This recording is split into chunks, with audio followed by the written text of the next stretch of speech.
اللہ سے ایسا تعلق نہیں ہونا چاہیے کہ اگر وہ ہماری دعائیں قبول کر رہا ہے تو ہم اس سے راضی رہیں، اور اگر ہماری دعائیں قبول نہیں بھی کر رہا تو ہم اللہ تعالیٰ سے راضی رہیں؟ اگر ہمیں جو چاہیے نہیں مل رہا تو پھر بھی ہم اللہ تعالیٰ سے راضی رہیں، اور اللہ تعالیٰ سے ہماری جو عبادت ہے وہ ختم نہیں ہونا چاہیے۔ بندے اور رب میں تو ایسا تعلق ہونا چاہیے کہ اللہ تعالیٰ جو بھی کر رہے ہیں، ہمارے لیے کوئی دعا نہیں قبول ہو رہی، ہمارے لیے بند دروازے نہیں کھل رہے، تو کیا ہمارا تعلق اللہ تعالیٰ سے ختم ہو جانا چاہیے؟ نہیں، ایسا نہیں ہے۔ اگر کوئی راستہ اللہ تعالیٰ آپ کے لیے نہیں کھول رہے تو اللہ تعالیٰ ہی چاہتے ہیں کہ ابھی وہ راستہ آپ کے لیے صحیح نہیں ہے، آپ کے لیے وہ دعائیں جو قبول ابھی کر لے گا تو آپ کے لیے اتنی زیادہ خوشیاں اور اتنی زیادہ برکتیں لے کر نہیں آئے گا۔ سب کچھ اللہ تعالیٰ جانتا ہے، تو پھر ہم ایسا کیوں کرتے ہیں کہ ہم نے کچھ وقت دعائیں مانگی اور کچھ وقت تک مانگتے رہے، 1 سال مانگی یا مہینوں میں مانگی، اور پھر اگر وہ ہماری دعا قبول نہیں ہوئی تو پھر ہم اللہ تعالیٰ کا راستہ چھوڑ دیتے ہیں، ہم دعائیں مانگنا چھوڑ دیتے ہیں، ہم اللہ تعالیٰ کی عبادت کرنا چھوڑ دیتے ہیں، اور ہم اللہ تعالیٰ سے بدگمان ہو جاتے ہیں۔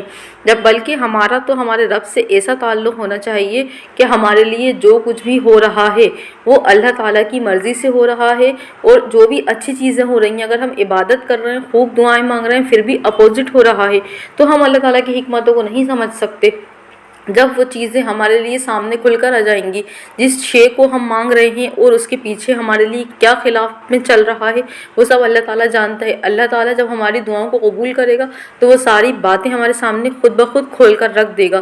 تو اگر کوئی بھی مشکل آ رہی ہے، کوئی بھی پریشانی آ رہی ہے اور آپ بہت دعائیں مانگ رہے ہیں، سب کچھ کر رہے ہیں، لیکن اس کے بعد بھی آپ کے لیے راستے نہیں کھل رہے، تو مایوس ہونے کی ضرورت نہیں ہے، بلکہ یہ سوچیں کہ اللہ تعالیٰ جو ہے آپ کی دعائیں اس وقت پر قبول کرے گا جب وہ چیز آپ کے لیے بہترین ہو جائے گی۔ اللہ تعالیٰ سے بدگمان نہ ہوں، بلکہ اللہ تعالیٰ سے اچھا گمان رکھیں، اللہ تعالیٰ خود بخود سارے راستے کھول دے گا۔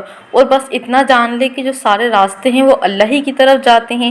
اگر آپ کی نیت اور ارادہ رب کا رجوع کرنا ہو، لیکن اگر آپ کا بنیادی مقصد اللہ تعالیٰ کی رضا حاصل کرنا نہیں ہے، تب آپ دین پر چلتے ہوئے بھی بار بار کیا ہوگا، بھٹکتے رہ جائیں گے۔ اگر اللہ کی رضا حاصل کرنے کے حقیقی خوشیاں اور سکون حاصل کرنا ہے تو نیت پاک کرنی پڑے گی، اور جب نیت جو ہے وہ پاک ہو جائے گی تو ہر کام میں اللہ کو راضی کرنے کے طریقے بھی خود بخود ہمیں مل جائیں گے، اور سب کچھ اللہ تعالیٰ جو ہے وہ ہمارے سامنے کھول دے گا۔ اللہ کی مدد جو ہے وہ ہم تک آنے لگے گی، اور اللہ تعالیٰ تو ان کی مدد کرتا ہے جو اللہ تعالیٰ سے دعائیں مانگتے ہیں اور صبر کرتے ہیں۔ اور اللہ تعالیٰ نے اگر ہمیں ہدایت بخشی ہے تو یقیناً وہ ہم سے بے حد محبت کرتا ہے، کیونکہ ہدایت جو ملتی ہے، اگر آپ کو دین پر چلنے کی ہدایت مل گئی، دعائیں مانگنے کی توفیق مل گئی، تو یہ سب کچھ اللہ تعالیٰ کی طرف سے آپ کو ملا ہے۔ تو اللہ تعالیٰ کی رسی کو مضبوطی سے تھام لیں، اور اللہ تعالیٰ کی رضا کے لیے تھامیں، اس لیے نہیں کہ آپ سوچ رہے ہیں میری جب تک دعائیں مانگنا ہے، مجھے میری دعائیں قبول نہیں ہو رہی۔ جب تک آپ اللہ تعالیٰ سے تعلق بنا کے رکھیں اور بعد میں آپ کی دعائیں قبول ہوئیں تو آپ جو ہے وہ اللہ تعالیٰ سے دعائیں مانگنا بھی چھوڑ دیں اور تعلق بھی ختم کر دیں۔ ایسا نہیں کرنا، بلکہ دعائیں قبول ہونے کے بعد بھی اللہ تعالیٰ سے شکر ادا کرتے رہیں۔ Welcome to my channel, it's me Zakia Alam. آج میں آپ لوگوں کے ساتھ 2 میریکل اسٹوریز شیئر کرنے والی ہوں۔ یہ میریکل اسٹوریز جو ہیں وہ استغفر اللہ کی میریکل اسٹوری ہیں۔ تو چلیں میں آپ کو پہلی میریکل اسٹوری جو ہے وہ پڑھ کر سناتی ہوں، استغفر اللہ کا معجزہ۔ میں نے انسٹاگرام پر استغفار کے بارے میں بہت ساری ریلز دیکھی اور پھر خود تحقیق کی۔ اس سے پہلے مجھے اندازہ نہیں تھا کہ استغفر اللہ ہے جو اتنا طاقتور ہو سکتا ہے۔ میں نے فیبروری میں اپنی نوکری چھوڑ دی بغیر نئی نوکری کے۔ مجھے خود بھی نہیں سمجھ آیا کہ ایسا کیوں ہوا، یہ مقدر تھا یا نظر بد، میں نہیں جانتی تھی۔ پھر رمضان میں نے 100 سے 500 مرتبہ، مطلب 100 سے 500 مرتبہ استغفر اللہ پڑھنا شروع کرا۔ جون آ گیا، میں ابھی تک بے روزگار ہوں، لیکن اللہ کی رحمت دیکھیں، مارچ سے جون تک میرے اکاؤنٹ میں غیر متوقع ذرائع سے پیسے آتے رہے۔ مجھے اندازہ ہو گیا کہ میرا رزق اللہ تعالیٰ خود سنبھال رہا ہے اور استغفار اس میں بہت اہم کردار ادا کر رہا ہے۔ استغفار کے بعد سے مجھے انٹرویوز کے لیے کالز آ رہی ہیں، لیکن میں تب تک انٹرویوز نہیں دینا چاہتی جب تک مجھے وہ خاص نوکری نہ ملے جو میں چاہتی ہوں۔ میرا اللہ تعالیٰ پر کامل یقین ہے اور توکل ہے کہ وہی مجھے بہترین نوکری دے گا۔ استغفار کے بعد میں نے اپنی صحت اور وزن کا خیال رکھنا شروع کرا اور میں اب ورزش بھی کرتی ہوں، یعنی ایکسرسائز، اور خود کو زیادہ پر اعتماد محسوس کرتی ہوں۔ استغفار کی برکت سے میں نے اپنے والدین سے اس شخص کے بارے میں بات کرنے کی ہمت حاصل کی جس سے میں شادی کرنا چاہتی ہوں، اور اب میرے والدین اسے پسند کرتے ہیں، لیکن نکاح میں کچھ رکاوٹیں ہیں۔ مجھے یقین ہے کہ یہ رکاوٹیں بھی جلد دور ہو جائیں گی انشاءاللہ۔ اسی لیے میں نے استغفار کی جو تعداد ہے وہ 8000 تک بڑھا دی۔ ایک اور حیران کن بات یہ ہے کہ میں جس کھانے کی خواہش کرتی ہوں وہ اچانک میرے پاس آ جاتا ہے۔ مجھے یقین ہے کہ یہ بھی استغفار کی برکت ہے، اور میں تہجد و پانچوں نمازی پابندی سے پڑھتی ہوں۔ اللہ کی قسم، استغفار واقعی زندگی بدل کر رکھ دیتا ہے۔ دیکھیں یہ کتنی اچھی جو ہے وہ میریکل اسٹوری ہے یہ استغفر اللہ کی۔ تو اللہ تعالیٰ سے دعا ہے کہ اللہ تعالیٰ جو ہے وہ جو بھی یہ نوکری چاہتی ہیں یا جو بھی کچھ چاہتی ہیں، اللہ تعالیٰ جو ہے ان کی مدد کرے اور ان کے لیے آسانیاں کرے، ان کی دعائیں جلدی سے جلدی قبول کر دیں۔ اور دیکھیں یہ کتنی ان کی میڈیکل اسٹوری اچھی تھی۔ ابھی کوئی ان کے ساتھ بڑا میڈیکل نہیں ہوا، لیکن انہوں نے چھوٹے چھوٹے معجزات جو ہیں وہ اپنی لائف میں دیکھے ہیں۔ وہ مطلب چھوٹے چھوٹے معجزات، جیسے ان کے پاس انٹرویوز کے کال آنا شروع ہو گئے، اور ان کے پاس کسی بھی ان نون طریقے سے جو ہے وہ رزق آنے لگا، اور ان کو یہ احساس ہو گیا کہ رزق جو ہے وہ اللہ تعالیٰ کے ہاتھ میں ہے، اور ان کو اللہ تعالیٰ نے باہمت بنا دیا۔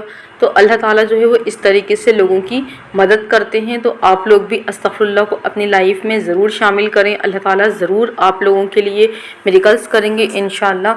تو چلیں اب میں آپ کو سیکنڈ میریکل اسٹوری جو ہے وہ استغفار کی پڑھ کر سناتی ہوں۔ اس میں انہوں نے لکھا ہے کہ استغفار کے فائدے سے متاثر ہو کر میں نے کچھ مہینے پہلے استغفر اللہ کرنا شروع کیا، اور روزانہ چھوٹے بڑے معجزات کا تجربہ کر رہی ہوں۔ میری صحت بہتر ہو گئی ہے، رزق ایسے آیا جیسے آگ کی طرح پھیل گیا، مجھے اپنی پسندیدہ جگہ پر نوکری مل گئی، اور سب سے بڑھ کر جو سکون مجھے استغفار کرنے کے بعد ملا وہ ناقابل بیان ہے۔ میں ایک ایسی شخصیت تھی جو شدید بے چینی اور ذہنی دباؤ کا شکار تھی، لیکن میں اب ہمیشہ پرسکون رہتی ہوں۔ استغفار میرا جو ہے وہ بہترین دوست، میرا ساتھی، میرا ہمسفر بن چکا ہے۔ اگر چند گھنٹے استغفار کے بغیر گزر جائیں تو دل میں ایک خلا محسوس ہوتا ہے، اور جیسے ہی استغفار پڑھنا شروع کرتی ہوں دل خوشی اور سکون سے بھر جاتا ہے۔ الحمدللہ مجھے اس بات کی فکر نہیں ہوتی کہ اللہ میری دعائیں قبول کرے گا یا نہیں، بس یہی دعا کرتی ہوں کہ اللہ مجھے استغفار کرنے کا وقت اور موقع عطا فرمائے۔ یہ بھی دیکھیں یہ چھوٹی سی میریکل اسٹوری تھی، لیکن ان کی میریکل اسٹوری بھی بہت اچھی تھی، اور یہ بات سچ ہے کہ جو لوگ استغفر اللہ پڑھنا شروع کر دیتے ہیں یا درود ابراہیم یا کوئی بھی چھوٹی درود شریف کا ذکر کرنا شروع کر دیتے ہیں، اٹس مائی پرسنل ایکسپیرینس کہ وہ اگر نہیں پڑھتے تو ان کا جو دل ہوتا ہے وہ بے چین ہو جاتا ہے، کیونکہ ہم نے خود سنا ہے، پڑھا ہے قرآن میں بھی اور حدیثوں میں بھی کہ اللہ تعالیٰ نے جو انسان کا سکون ہے وہ اپنی ہی یاد اور اپنے ہی ذکر میں رکھا ہے۔